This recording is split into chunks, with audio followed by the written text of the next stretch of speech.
नमस्कार, जन टीवी उत्तराखंड में एक बार फिर आप सभी का स्वागत है। मैं हूं प्रभात। बुलेटिन में सबसे पहले नजर हेडलाइंस पर।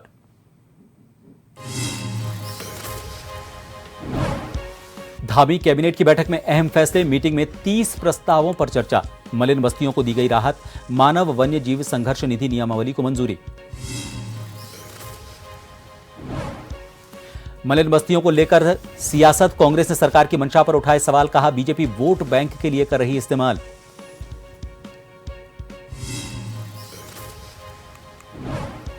उत्तराखंड क्रांति दल कल निकालेगा तांडव रैली। मुख्यमंत्री आवास का करेंगे कूच। भू कानून और मूल निवास की मांग। कहा, 3000 से ज्यादा गांव हो गए निर्जन। रामनगर के कई इलाकों में मोबाइल नेटवर्क की समस्या। कई महीनों से बीएसएनएल की 4G और 5G सेवा पूरी तरह ठप। लोगों को काफी परेशानी। उग्र आंदोलन की दी चेतावनी। और उत्तराखंड में लगातार मौसम ले रहा करवट। यमुनोत्री में सीजन की पहली बर्फबारी। सभी जिलों में तापमान में गिरावट। उत्तरकाशी में आंधी तूफान के साथ बारिश।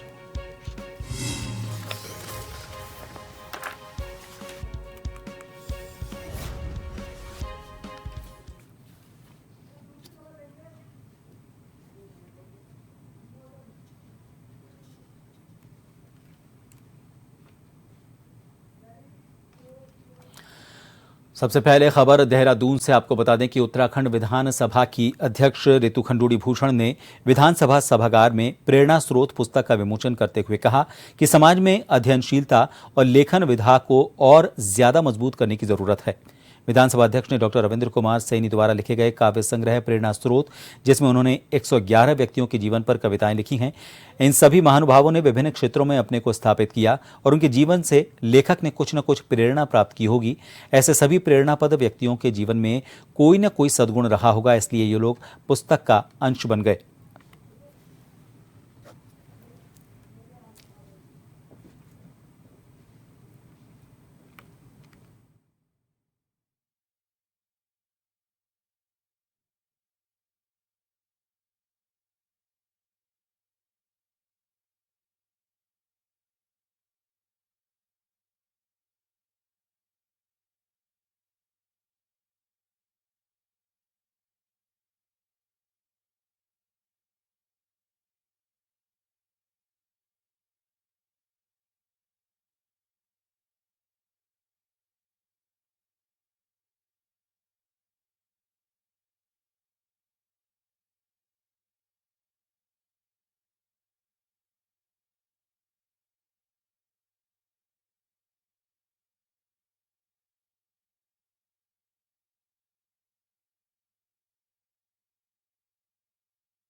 राजधानी देहरादून में समय समय पर मलिन बस्तियों का मुद्दा उठता रहा है। अब निकाय चुनाव को देखते हुए फिर से मलिन बस्तियों का मामला उठ रहा है। मुख्यमंत्री पुष्कर सिंह धामी ने कहा कि मलिन बस्तियों के लिए सरकार संवेदनशील है और मलिन बस्ती वासी जहां रह रहे हैं वहीं रहेंगे।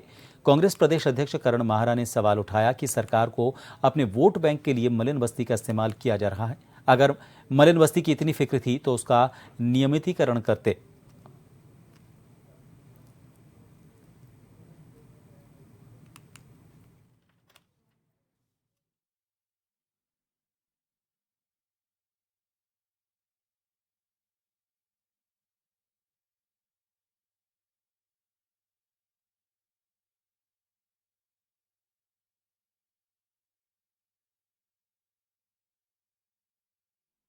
बीजेपी का काम झूठ बोलना है, झूठ परोसना है, झूठे सपने दिखाना है।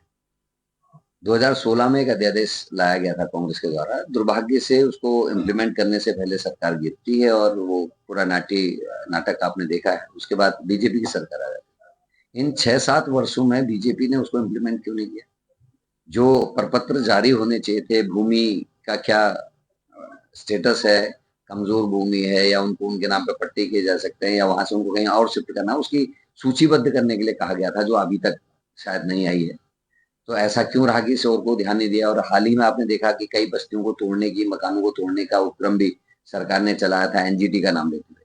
जबकि पुलिस का विभाग के अफसरों की जो कॉलोनी है, हमारी विधानसभा है, सब उसी नदी के तट पर है। और बड़े लोगों के रिजॉर्ट उनको ना छेड़ के छोटे छोटे लोगों के, गरीबों के मकान, आशियाने तोड़े गए। मुख्यमंत्री पुष्कर सिंह धामी की अध्यक्षता में हुई कैबिनेट की बैठक में कुल 30 प्रस्ताव आए। इस दौरान सीएम ने बताया कि योजनाओं का लाभ आम जन तक पहुंच सके, यही सरकार का प्रयास रहता है। बैठक में प्रस्तावों को मंजूरी मिली, जिससे आमजन को फायदा होगा। पहाड़ की आर्थिक स्थिति को मजबूत बनाने की योजना बनी। पशुपालन से जुड़े कई फैसले लिए गए। 10,000 भेड़ बकरी पालक आईटीबीपी को मटन देंगे। 1,000 कुकुर पालक, 500 फिशरमैन आईटीबीपी को ट्राउट फिश उपलब्ध करवाएंगे। 2,000 करोड़ की कमाई होगी। चमोली, पिथौरागढ़ और उत्तरकाशी से सहकारी समितियां ये सप्लाई देंगी। सीएम धामी ने गत वर्ष ये इच्छा जताई थी। 5 करोड़ का रिवॉल्विंग फंड मिला है। 2 दिन के भीतर पैसा मिलेगा। गैप फिलिंग के लिए 4 करोड़ शासन देगा।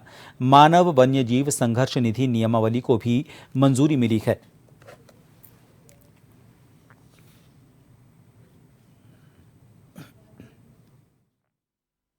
निदेशालय लेखा परीक्षा ऑडिट के अंतर्गत अधीनस्थ लेखा परीक्षा सेवा संविलियन नियमावली, ये पूर्व में ये नियमावली बनी थी और उसमें लेखा परीक्षा ऑडिट में कतिपय ऐसे लोग थे जो कि सार्वजनिक निगम में, प्रतिष्ठान में और प्राधिकरणों में थे। उनके संबंध में ये नियमावली में व्यवस्था नहीं थी, तो आज वो व्यवस्था करने का भी माननीय मंत्रिमंडल द्वारा अनुमति दी गई। अगला मत कौशल विकास विभाग का मत है। कौशल विकास विभाग के अंतर्गत जो सेंटर ऑफ एक्सीलेंस जो बनाए गए हैं, इसमें जो प्रशिक्षणार्थी आएंगे उनके भोजन और उनके रुकने की व्यवस्था कौशल विकास विभाग के द्वारा की जाएगी, ऐसा माननीय मंत्रिमंडल द्वारा निर्णय लिया गया। लोकल जो पहाड़ की आर्थिक स्थिति को बेहतर करने के लिए क्यों ना आईटीबीपी का जो यहाँ पर जो बटालियन स्थित है पिथौरागढ़, चमोली और उत्तरकाशी जिले में, ये लोग लोकल क्राइम क्यों ना करे करके। सो उसके तहत उस समय जो चर्चा में एक हमको सर ने, शैलेश सर ने निर्देश दिया कि इसका एक योजना बना दिया जाए, जिसके तहत हमने एक योजना बनाया है। जो हमारी जो भेड़ और बकरी पालक जो यहाँ पर जो तीनों जिलों में हैं और उसके साथ अनुबंध 7 जिले हैं, वहाँ पर लगभग 10,000 भेड़ और बकरी पालक आईटीबीपी को मटन की सप्लाई करेंगे। उत्तराखंड में भू कानून और मूल निवास की मांग को लेकर, इसको और तेज करने को लेकर उत्तराखंड क्रांति दल कल तांडव रैली निकालने जा रहा है। उसके तहत वो राजधानी देहरादून के परेड मैदान से भारी संख्या में इकट्ठा होकर मुख्यमंत्री आवास की तरफ कूच करेंगे।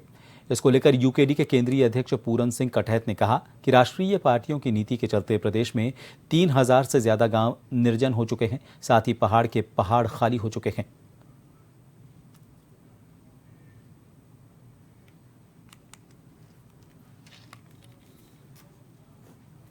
24 साल में आपने देखा होगा इस प्रदेश की ये हालत हो गई है कि 1056 गांव तो पिछले साल की 3 साल पहले की रिपोर्ट में थी कि भूतिया हो गए हैं। आप करेंगे मेरे समझ से 3,000 से ऊपर गांव भूतिया हो गए हैं पहाड़ में। और पहाड़ में इनकी राष्ट्रीय पार्टियों ने ऐसी नीति चली कि पूरा पहाड़ भी एकदम से खाली हो गया 100 की स्पीड से। और आप देख रहे होंगे कि प्लेन्स में भी, मैं तो मेरा घर भी है प्लेन्स में भी है, मेरा कृषक भी हूं मैं, तो वहां पे भी प्लेन्स के गांव में अगर 100 की स्पीड से वहां से खाली हो रहे तो 50 की स्पीड से प्लेन्स के गांव खाली हो रहे हैं। और सब शहरीकरण की तरफ आ गए हैं। कोई देहरादून आ गए हैं, कोई हल्द्वानी चले गए, कोई दिल्ली चले गए। उत्तराखंड में अभी भी प्रधानमंत्री स्वतः रोजगार योजना और मुख्यमंत्री स्वतः रोजगार योजना का पोर्टल बंद है। इसके कारण हजारों लोगों को कठिनाइयों का सामना करना पड़ रहा है। कांग्रेस के प्रदेश अध्यक्ष करण माहरा ने कहा कि जब वो प्रदेश के दौरे पर थे, कई लोगों ने इस बात को लेकर उनसे शिकायत की। पोर्टल के अभी तक बंद होने से उन्हें बैंक द्वारा लोन नहीं मिल पा रहा है और इसके कारण वो अपना रोजगार अभी तक शुरू नहीं कर पा रहे हैं। इसको लेकर करण माहरा ने मुख्यमंत्री को एक चिट्ठी लिखने की बात कही।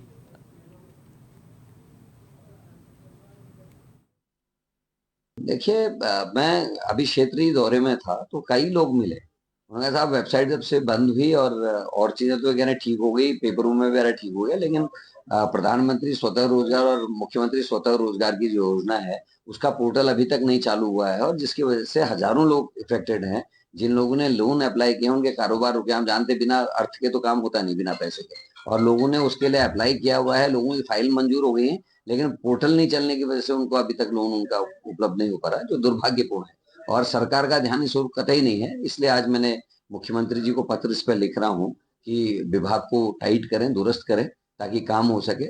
इन अधिकारियों की नाकामी और कमजोरी की वजह से सरकार की भी छवि खराब हो रही है और प्रदेश की आर्थिकी भी खराब हो रही है। हाईकोर्ट प्रदेश के सबसे बड़े संगठन प्राथमिक शिक्षा संघ की निर्वाचन प्रक्रिया पर रोक लगाने से इनकार कर दिया गया है। न्यायमूर्ति पंकज पुरोहित की एकल पीठ के समक्ष मामले की सुनवाई हुई। मामले के मुताबिक धननाथ गोस्वामी और हृदयेश कुमार ने हाईकोर्ट में अलग अलग याचिकाएं दायर कर ये कहा था कि प्राथमिक शिक्षक संघ की निर्वाचन प्रक्रिया पर रोक लगाई जाए, क्योंकि इसमें सदस्यता की सूची सही तरीके से नहीं बनी है। अभी सदस्यता लेने के लिए कई लोग इच्छुक हैं। यदि उन्हें सदस्यता नहीं मिलती है तो वो इससे वंचित रह जाएंगे। सरकार और विपक्षी गण की ओर से ये कहा गया कि अगर कई ब्लॉक में चुनाव संपन्न कराए जा चुके हैं और कई ब्लॉक में अधिसूचना जारी की जा चुकी है, अब इस दशा में चुनाव प्रक्रिया को रोका नहीं जा सकता। पक्षों को सुनने के बाद हाईकोर्ट की एकल पीठ ने स्थिति पर कोई हस्तक्षेप न करते हुए निर्वाचन प्रक्रिया पर रोक लगाने से इनकार कर दिया।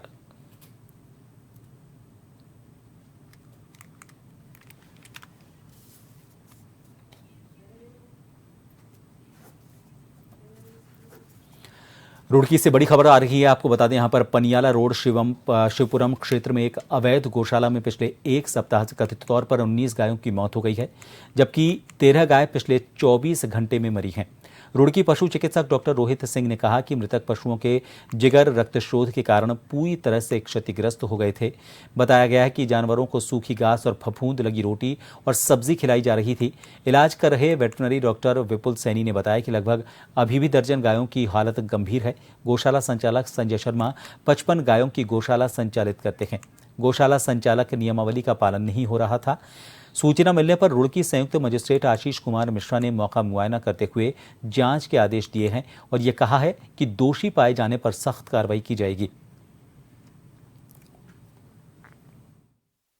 मेरे द्वारा जो है अभी स्थलीय निरीक्षण किया गया है और एसडीएम मैडम को जो है विस्तृत जांच के आदेश दिए जाएंगे। डॉक्टर साहब से भी मेरी बात हुई और डॉक्टर साहब ने जो है पोस्टमार्टम करके जो है विसरा का सैंपल जो है विसरा और फॉडर का जो सैंपल है फर्दर जांच के लिए मरीज भेज दिया है।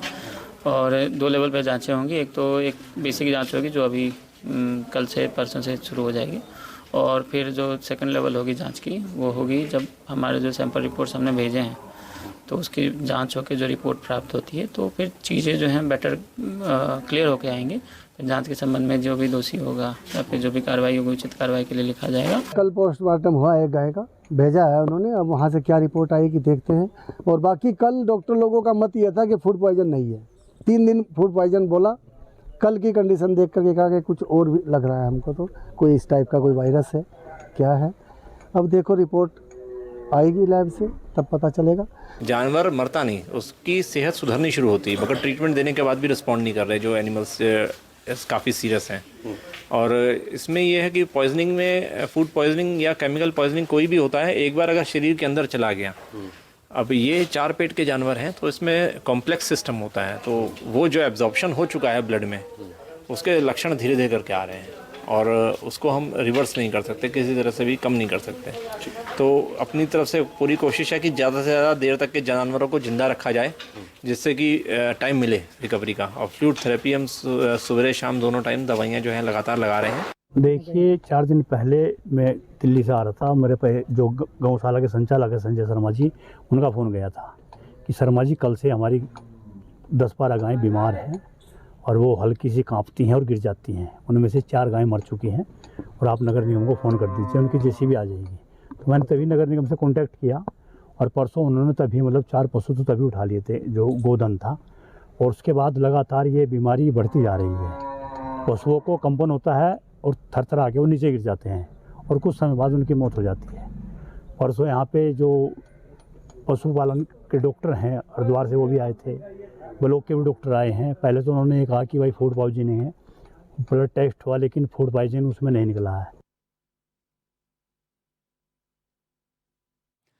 एक छोटे से ब्रेक के लिए यहां रुकेंगे, बने रहिए जन टीवी पर।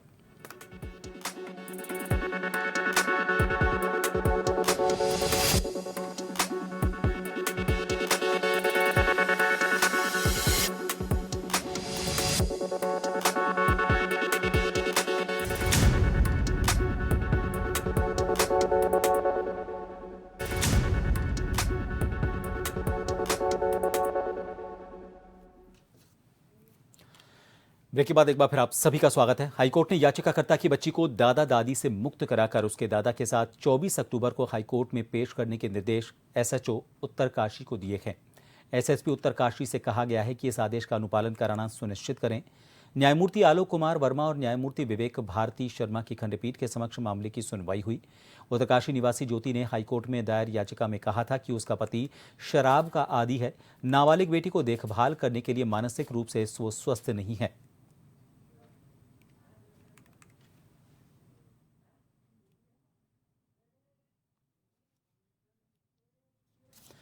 लोहाघाट डिपो में शाखा संयोजक महिपाल सिंह और मधुसूदन जोशी के नेतृत्व में 6 सूत्रीय मांगों को लेकर रोडवेज कर्मी 2 दिन के कार्य बहिष्कार में चले गए। इस दौरान रोडवेज कर्मियों ने जोरदार नारेबाजी करते हुए अपनी मांगों को पूरा करने की मांग की। रोडवेज कर्मियों के हड़ताल पर चले जाने से बसों का संचालन प्रभावित हो गया और इस कारण यात्रियों को काफी दिक्कत उठानी पड़ी। यात्री बस अड्डे में भटकते नजर आए। संयोजक महिपाल सिंह ने कहा कि रोडवेज कर्मियों की प्रमुख मांग 10 वर्षों से ज्यादा समय से कार्यरत विशेष श्रेणी संविदा चालकों, परिचालकों और तकनीकी कर्मियों को जल्द नियमित करने की है।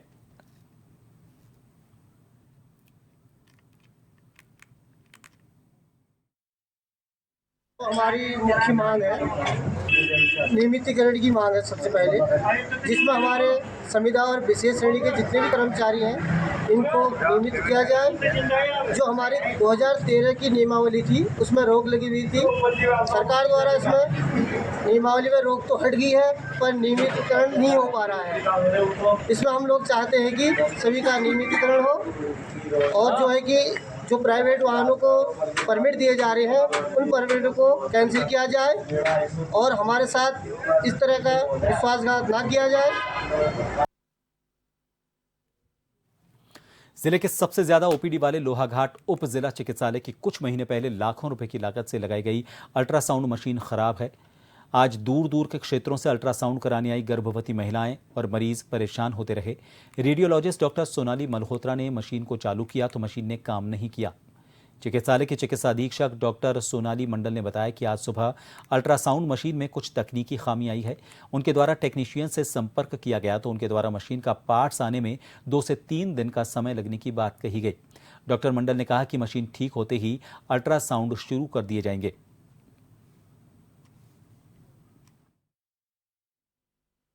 इसमें मशीन के जो टेक्नीशियन हैं उनको फ़ोन किया गया है, उनको सारी जानकारी दे दिया गया है कि क्या उसमें प्रॉब्लम आ रही है।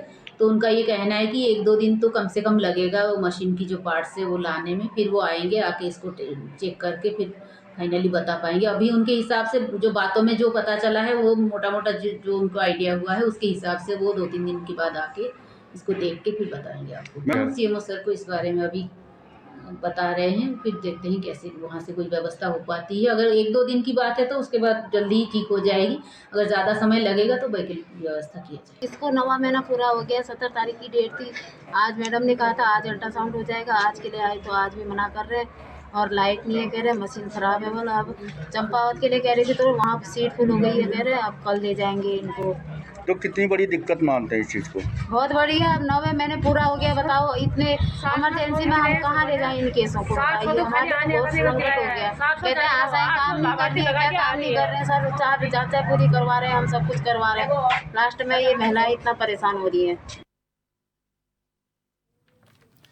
उत्तराखंड राज्य स्थापना दिवस इस वर्ष देवभूमि रजतोत्सव के रूप में हर्षोल्लास के साथ मनाया जाएगा। राज्य स्थापना दिवस की तैयारियों को लेकर अपर जिलाधिकारी विवेक प्रकाश की अध्यक्षता में कलेक्ट्रेट सभागार में बैठक हुई। इसमें उत्तराखंड की ग्रीष्मकालीन राजधानी गैरसैंण में देवभूमि रजतोत्सव का भव्य आयोजन करने के लिए सभी व्यवस्थाओं को समय से पूरा करने के निर्देश दिए गए। इस साल 9 नवंबर को राज्य स्थापना की 25वीं वर्षगांठ का शुभारंभ होगा। रजत जयंती की शुरुआत पर शहीदों को, राज्य आंदोलनकारियों को श्रद्धांजलि के साथ तहसील स्तर पर सभी राज्य आंदोलनकारियों को सम्मानित किया जाएगा। शहीद स्मारकों पर माल्यार्पण किया जाएगा। सभी सरकारी भवनों को प्रकाशमान किया जाएगा।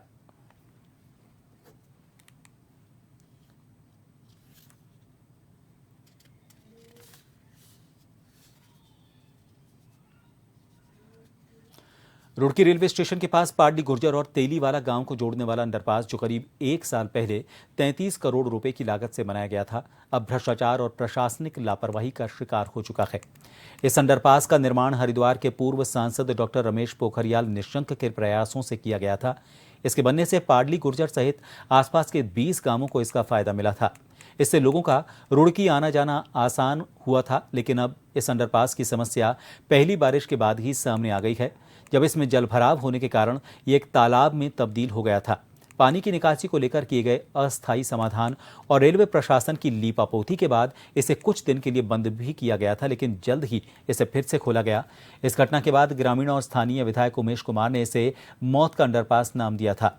अब एक बार फिर से ये अंडरपास चर्चा में है, क्योंकि इसमें बड़ी बड़ी दरारें आ चुकी हैं जो किसी भी बड़े हादसे को न्योता दे रही हैं।